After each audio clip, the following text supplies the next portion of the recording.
Hello everyone. So today we are going to discuss about this banking project. So in this banking project, we will cover two modules. One is loyalty management and another one is transaction module. So we will do a detailed discussion about this loyalty management and transaction module in upcoming slides. So first we'll go through course content, what all things we are going to cover during this real-time project course. And then slowly we will understand what all API we are going to develop and what all deployment strategy we are going to follow. Everything we will discuss step by step. So first thing we will cover requirement gathering. So here I will explain functional design document. Okay, and I will help you to understand how you can do requirement gathering whenever we are going to develop any API. So we'll do detailed discussion of this requirement gathering and functional design document for each API. Then next we have project lifecycle discussion. So in project lifecycle there will be multiple stages. So we will do detailed discussion of all these stages, and we'll understand how you will work in real time when you are assigned to any MuleSoft project. Then we will discuss about agile methodology. So in market nowadays we you can see multiple project development methodology are there, but nowadays agile is more popular and we will be more focused on this agile methodology discussion. Next we will discuss about Jira setup and management. So I hope everyone know about this Jira ticketing tool. So whenever we go on agile methodology, mostly we follow this Jira for managing our work and to create story and all. Okay, so we'll do discussion, we'll do setup of this Jira in our account. Like we will create account, we will do Jira setup, and then we will see how to create story there and how to manage story there. Like we will discuss about story points, we will discuss about like target date, how to create story, how to create bugs, everything we'll see. After this we will understand about Confluence. So Confluence is also very popular in IT industry and we use to maintain our documents. So in Confluence we'll see how to create functional design document and other document. So initially you will get lots of document there, all functional design document will be there, but I will show you like how to do setup of this Confluence and how to create document and how to manage document. Again this will be shared by like in entire team. Okay, so next Bitbucket setup. So whenever you work in any project there will be multiple team members, you need to share code with each other. Okay, so you need one center repository where everyone can put their code and whoever required they can take code from that center repository. So in this project we are going to use Bitbucket. So I will explain how to do Bitbucket setup and how you will manage that Bitbucket. So for this actually we are going to use SourceTree software that will help us to manage our Bitbucket. And similar to Bitbucket we have Git also. In many places like in other projects we use Git only, but here to go with a new center repository tool I decided to go with Bitbucket. It's very similar to Git, but this time we are going to work on Bitbucket. And then we will see Bitbucket pipeline also, like how we can achieve CI/CD using Bitbucket pipeline. And here we have one advantage with Bitbucket, that's why I choose this time. Like in Bitbucket you can write Bitbucket pipeline in same place. Okay, so it will be very easy to manage. If we go with Git then we need, for CI/CD pipeline we need Jenkins and all, but here we don't need, we can use Bitbucket pipeline. Okay, and this Bitbucket, Jira and Confluence, everyone has everyone provides trial account, so we'll use trial account to see all this setup and management things. Next, once we will do all this setup, once like we will understand all the API, then we will understand about this project. Next we will go for RAML development. Okay, and then we will follow all the best practice of RAML. So what does it mean by best practice of RAML? So in RAML we'll see there are many things. It can be headers, it can be query parameters we are using in multiple places. So instead of using it at multiple places, we can create a reusable component and we can use. So for that purpose we have different things in RAML like traits, data type, and then fragments. So we will do detailed discussion about this RAML. First we will start with very simple RAML, then we will follow all the best practice. So we will use this traits, data type, and fragment to make our components reusable. So whatever best practice we follow in IT industry in this MuleSoft development, we will follow all the best practice for RAML.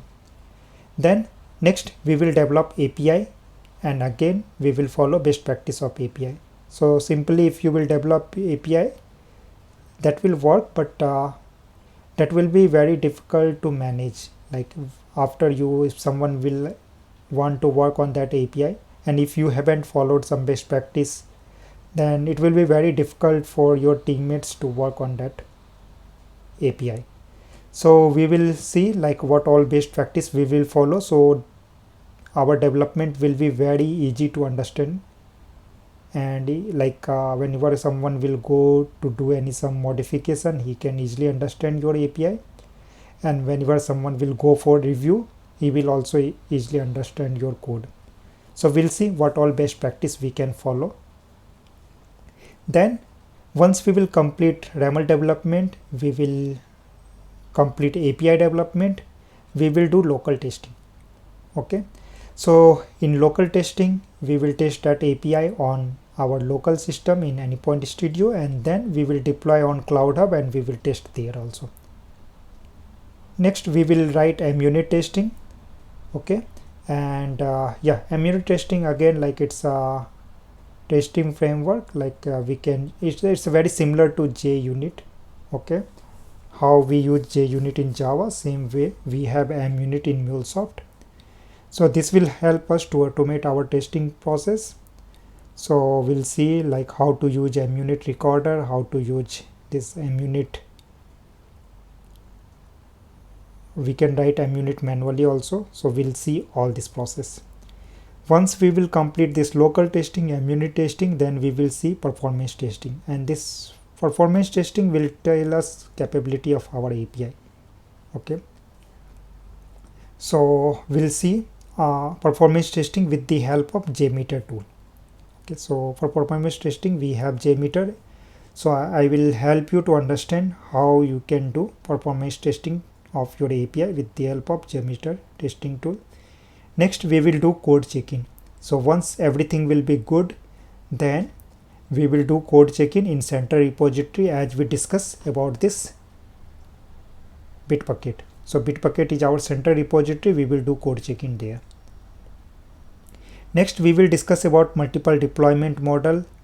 We will see what all environment we need to create. So here we will discuss about dev and production, but it vary from project to project. Many project has dev, SIT, UAT, and production.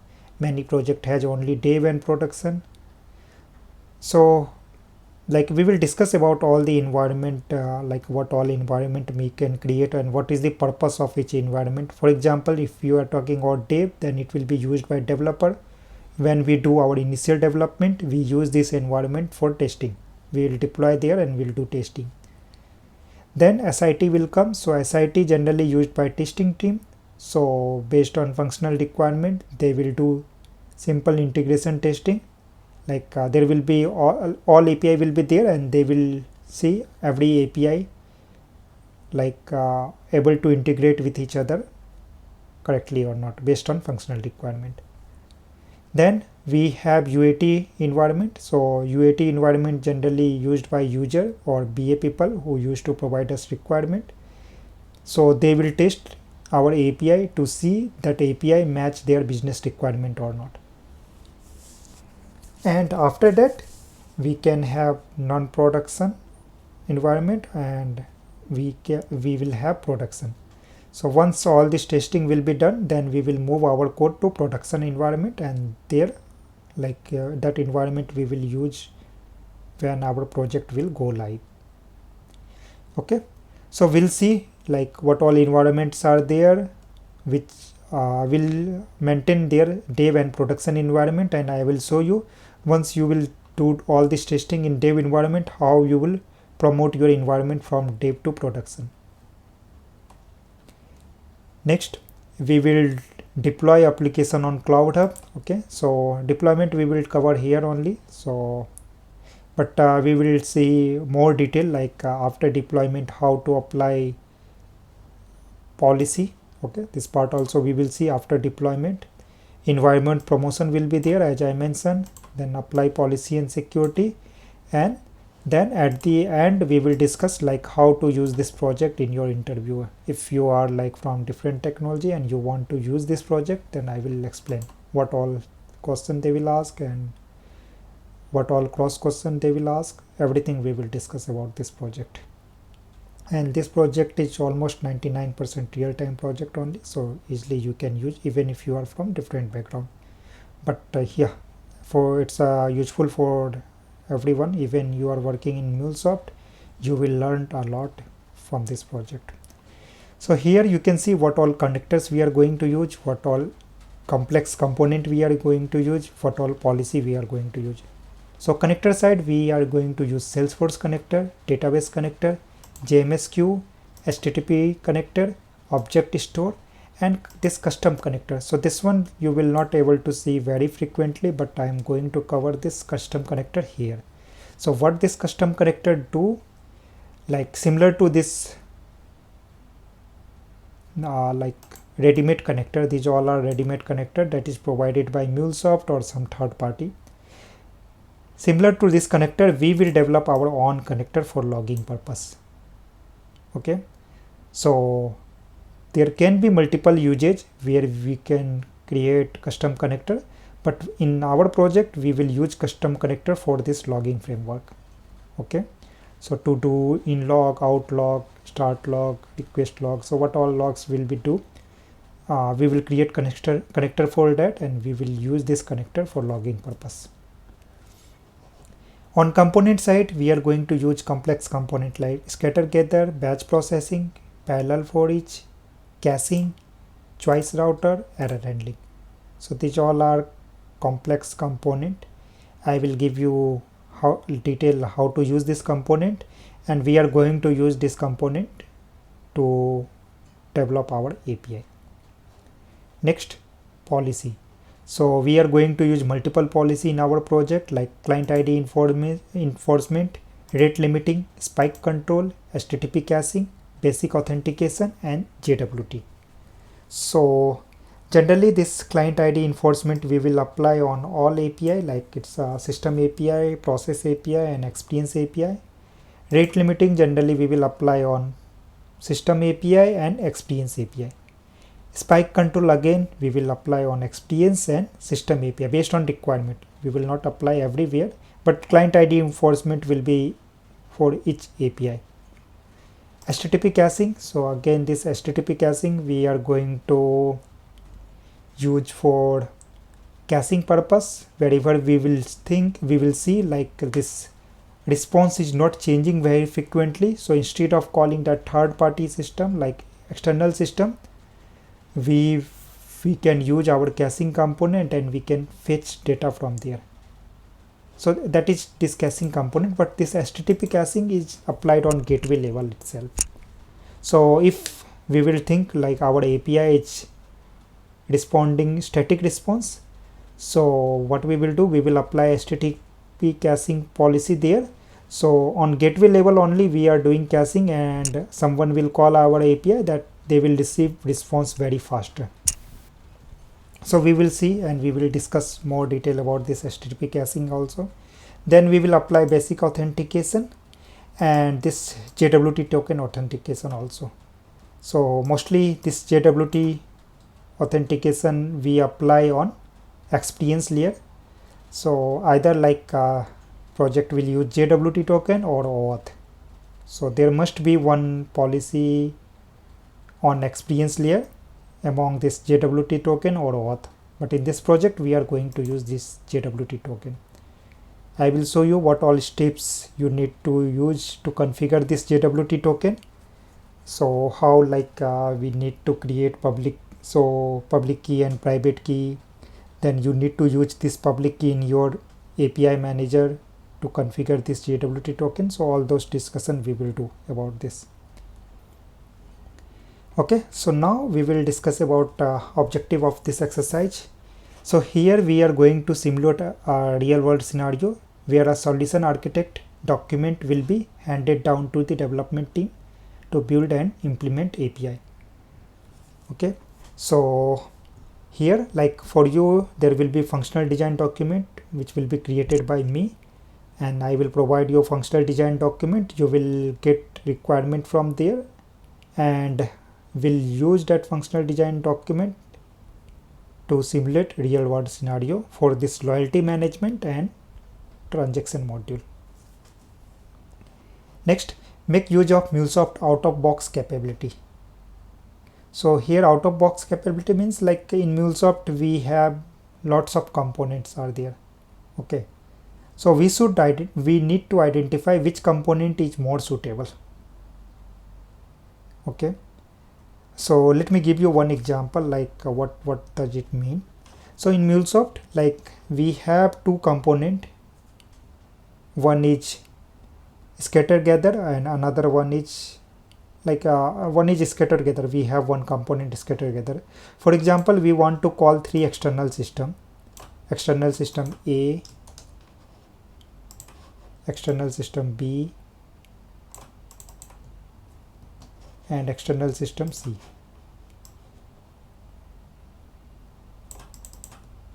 These three external system we have, and this is our Mule API. I want to call this three external system. Actually, to complete this API, to complete the functionality of this API, we need this three external system call. Okay, so one way will be like we will do sequential call. So here we are using HTTP requester to make call of this. Here we have another HTTP requester to make call of this. Here we have another HTTP requester to make call of this. So we have one way, do sequential call one by one. Okay, but we'll see. For example, this external system A takes 4 seconds to execute. This takes 3 seconds to execute, and this system takes 7 seconds to execute. So what will be overall processing time of this API? This will be 14 second plus, like 14 second to call these three external system, and there will be some processing time of this API also. So overall processing time will be almost 14 plus seconds, so maybe 15 or 16 seconds. Now in using this approach we can develop our API. API will work, there will not be any functionality issue. But if you go in real time, then you see our API is taking almost 14 seconds. This is very huge time. Okay, so if we want to optimize our API, so first we need to think about this three external call. Is this external call are dependent on each other? If this external call are dependent on each other, we don't have any solution. We have to go in this way only. For example, this external system B request use response of external system A.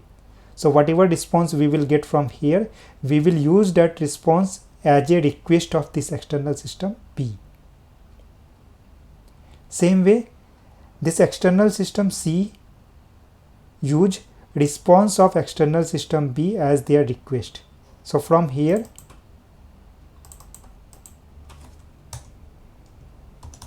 we have request A here, response B here.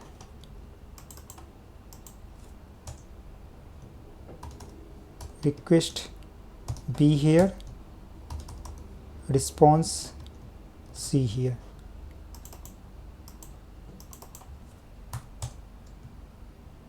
Request C, response D. And we are getting, whenever we are calling someone calling our API, so they are passing A as a request. So if you see here, to call this external system we need A. We have A, we can call this A. We can call this external system A. We got response from there. Okay. We got B. Now we use B to call this external system. We got response C. Once we got C response, we are calling this external system to get response D, and we will send this D as a response of this particular API. So here we don't have any solution. We have to do this sequential call. Now let me change this requirement a bit. To call this external system C, we need request A. So in that case, do you think like we have to wait till this to call, completion of this to call to call this external system C? No. Why? This also need request A. We have this request A at this place only.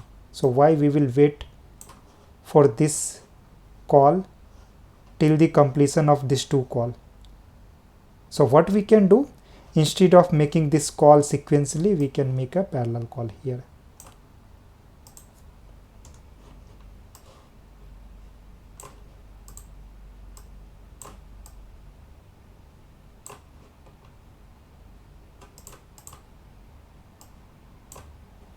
Okay, so what if we will do here?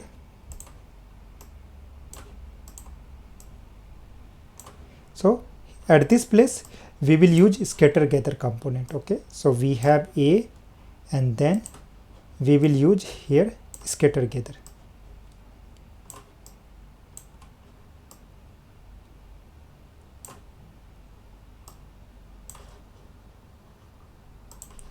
Okay, and this scatter gather will contain two branch.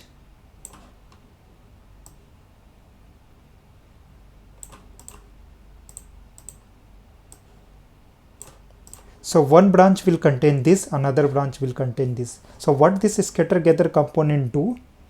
It do parallel call. Now one thread will be created for this branch, this one thread will be created for this branch.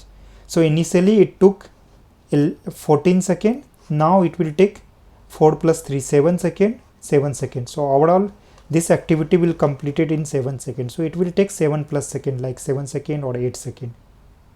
So we reduced our API performance by 7 seconds. In this case also we can do sequential call. It's not like we can't do, but we are using MuleSoft out of box capability to make our API more efficient. So in this way you should know all the MuleSoft components and you should think which component will be more suitable. Let me take one more example. Okay.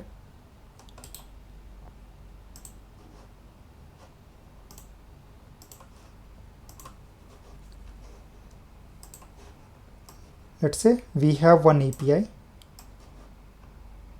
this MuleSoft API we have.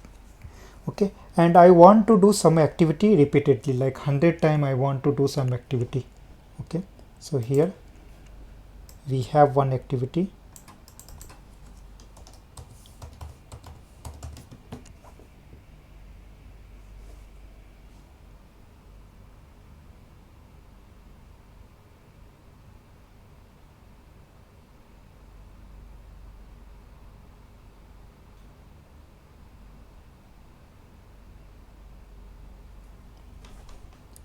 and we need this activity to do perform 100 times. So here it can be like we are creating some payload or we are calling some external system. Whatever things we are doing here, we need to do 100 times. Okay, so here we can use for each. So here we can use for each. So what this for each component will do, it will perform this activity in loop and it will complete that activity 100 times. Okay, now we have few other components which we can use based on business scenario. If we have limitation, like whatever activity we are doing, we must need to do it sequentially. Okay, first one, then second, then third and fourth, like this we are doing till 100. If we have limitation, we have to do sequentially, then we don't have any other option. We for each will be more suitable MuleSoft component. But if there is no such limitation, like you should do in sequential way, first, second, third, you can do first, fifth, 10, like this also. Then instead of doing it sequentially, if we will do sequentially and this activity is taking 1 second to execute, then how much time it will take? It will take 100 seconds to complete this for each. But at the same time, we came to know like there is no such kind of limitation, we can do in any order. Then we can use parallel for each.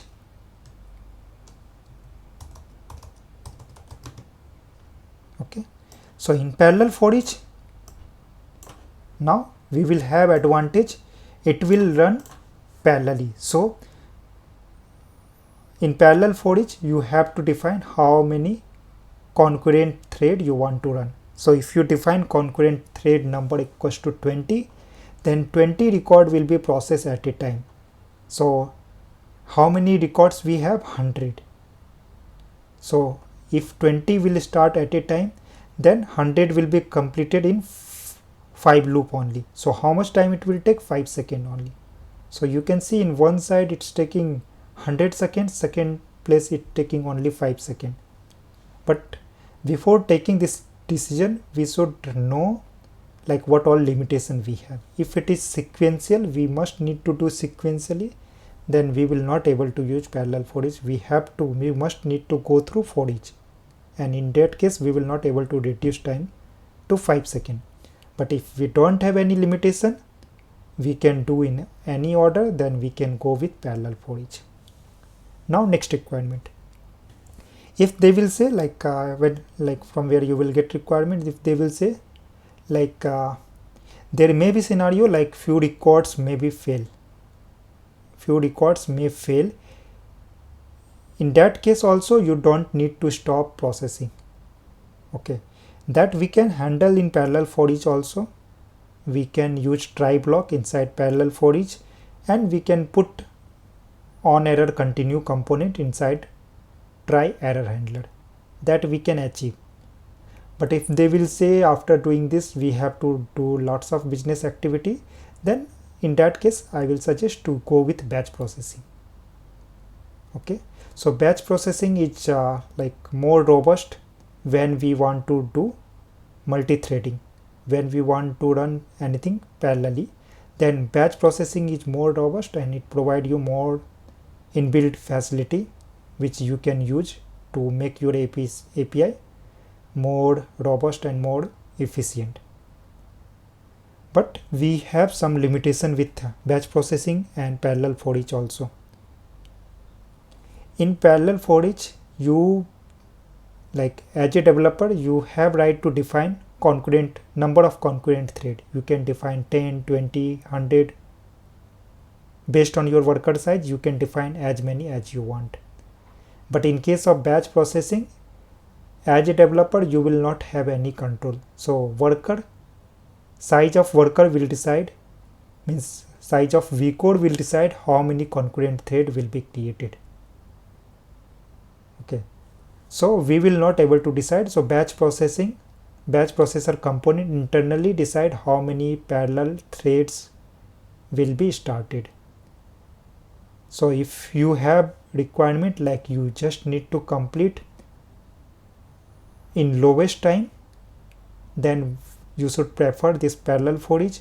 And if you have requirement like you need robust error handling in case of failed record, then I will suggest to go with batch processing. And batch processing again, it's useful when you have huge amount of data. Okay, so in this way, like we have lots of MuleSoft component.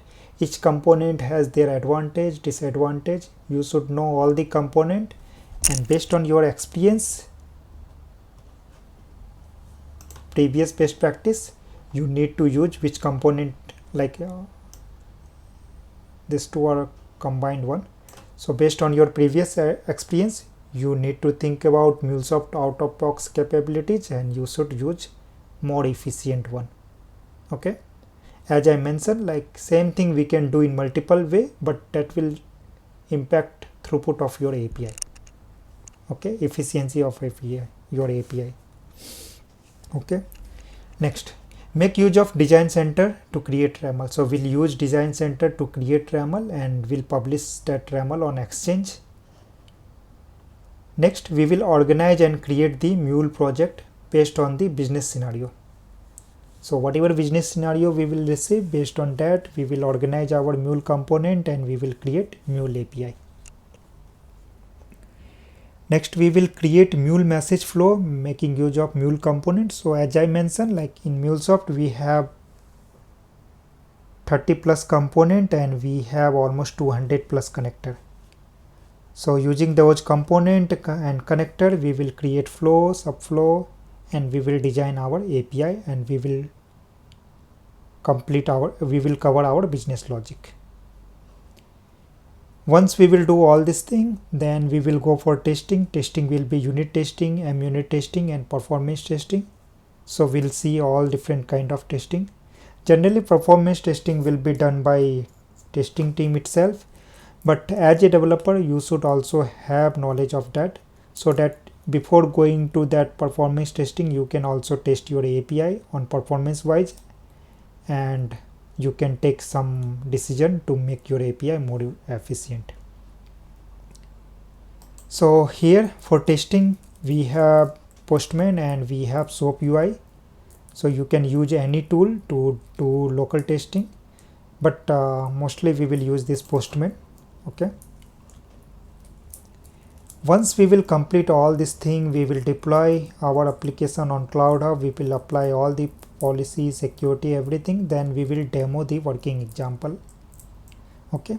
So here I have divided my project in two parts. One part, like initial 75% API, I will develop. I will do everything.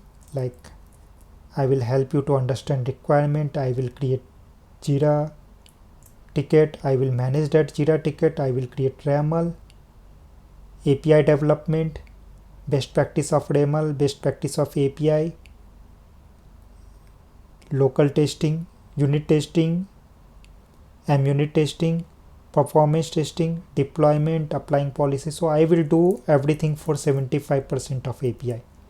And remaining 25% API I will give as a assignment, and once you will complete your assignment, you will do demo of working example. Okay, whatever API you developed, you will give demo for that. Extend and enhance your application in real time, and you will enhance your application in real time. So this is all about objective of this exercise. Next, we'll move to business scenario. So transaction and loyalty module will contain API related to transaction process, point added in your wallet. Okay, when you do transaction, there will be some point added in your wallet. Then you can claim rewards using that point. You can redeem reward. Whatever reward you claim, you can redeem that, and you will revoke that reward. If you used and due to some reason you want to revoke, you can revoke. So we will discuss API related to this functionality. So let me give you more detail about this business scenario. So whenever you go any banking website, you will able to see some points associated with your credit card and debit card. So what happen when you do any transaction using your credit card? So there will be some rule. So whenever you take a credit card, you will come to know, like people from bank, they will tell you if you will expend this much of amount monthly, you will get this much of point, and each point has some value. So 5 point will be 1 rupees, like this. So once you will do transaction using your credit card, then you will, for example, you did transaction of 10,000. For that 10,000 amount, you will get some point. Okay, so there will be like a third party API who will manage your points. So based on transaction, they will decide how many points will be added in your wallet. Once that point will be added in your wallet, there will be some limitation, like after this point you will able to use that point. So once you will reach that limit, then in that banking website only you will able to see they provide multiple rewards there, or you can say coupons there.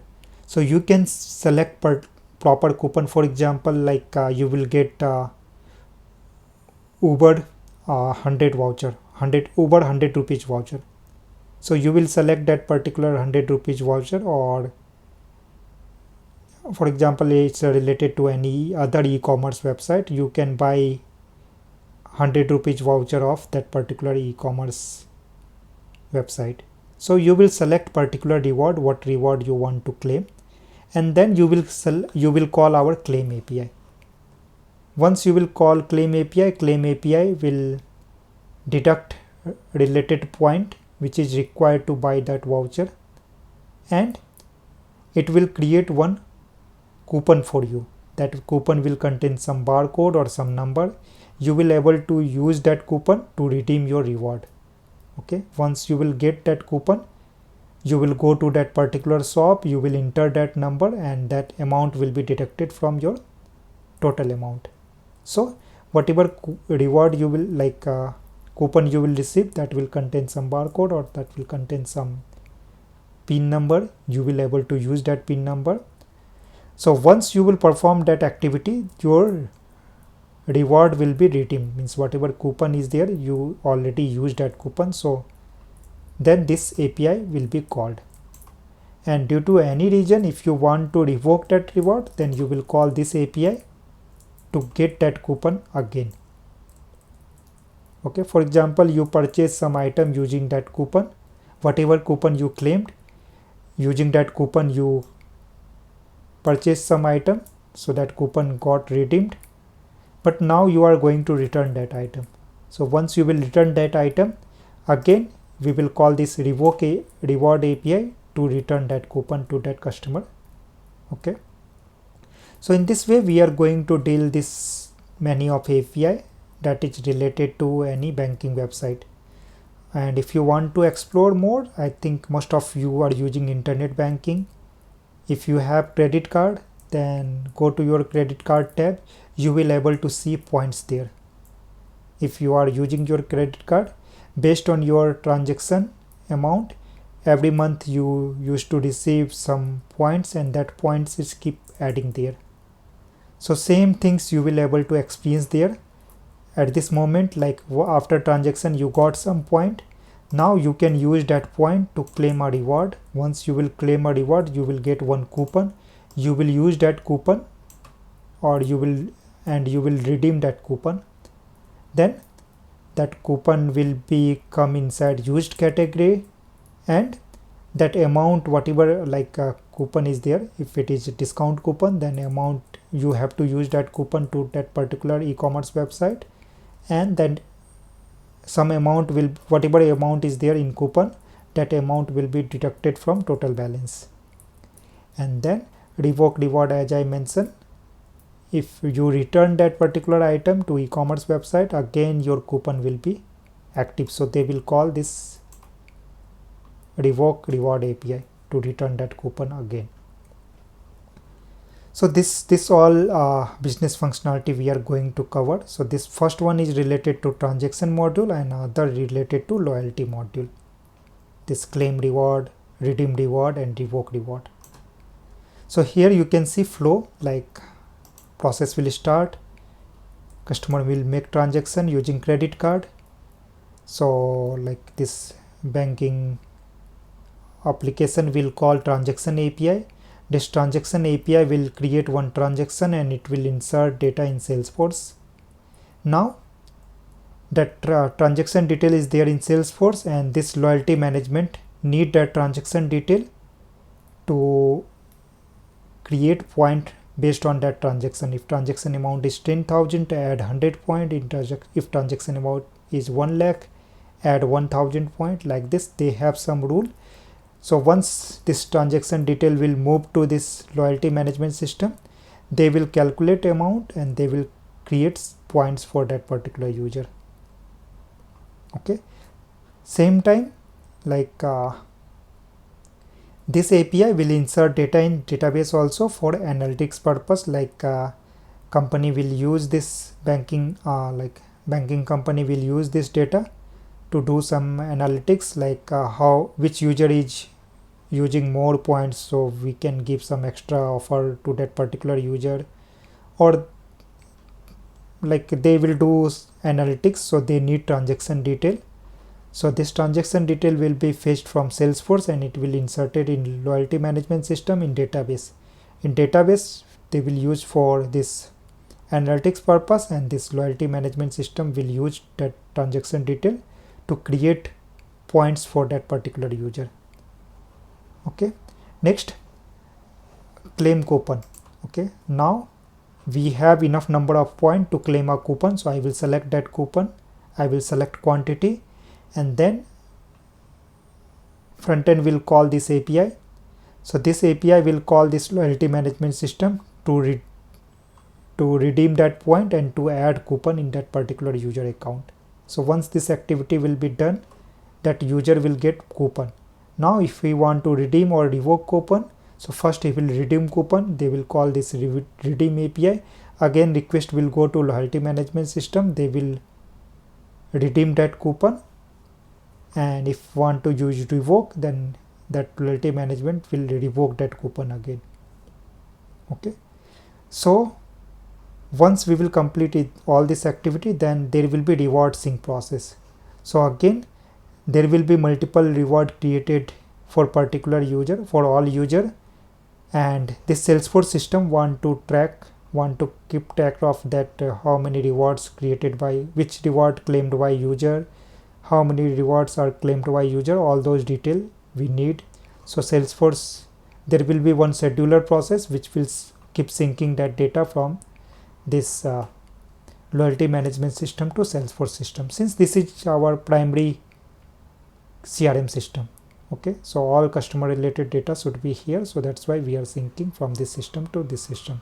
So this will be scheduler API, this two will be REST API, this one will be platform event. So what is platform event? I will give you more detail when we will start working on this project. Okay, so this is our flow diagram. Now let's move to API landscape diagram. So you will able to see here in Experience API we have 4 applications. Each application will contain one or more API. Then we have process API. This 2 process API we have, and this will contain all the business logic. And next we have this system API. So system API is responsible to connect with external system. Process API we apply all the business logic, and this Experience API is responsible to connect with this experience system. So you can see here one experience transaction XP API is for mobile application, another one is for web application. Why we need these 2 experience API for different experience system? There may be requirement like mobile application may need some different set of data. This web application may need some different set of data.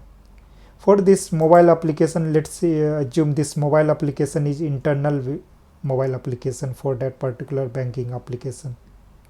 So they don't want any JWT token security or auth security for this mobile application. Or for example, they have some other Experience API which don't have capability to handle JWT token or auth. So we need one more Experience API which will not be secured by that JWT token and OAuth, or which need more detail. So we will create that Experience API and we will pass more detail to that particular experience system. So that's why based on experience system we create different set of Experience API.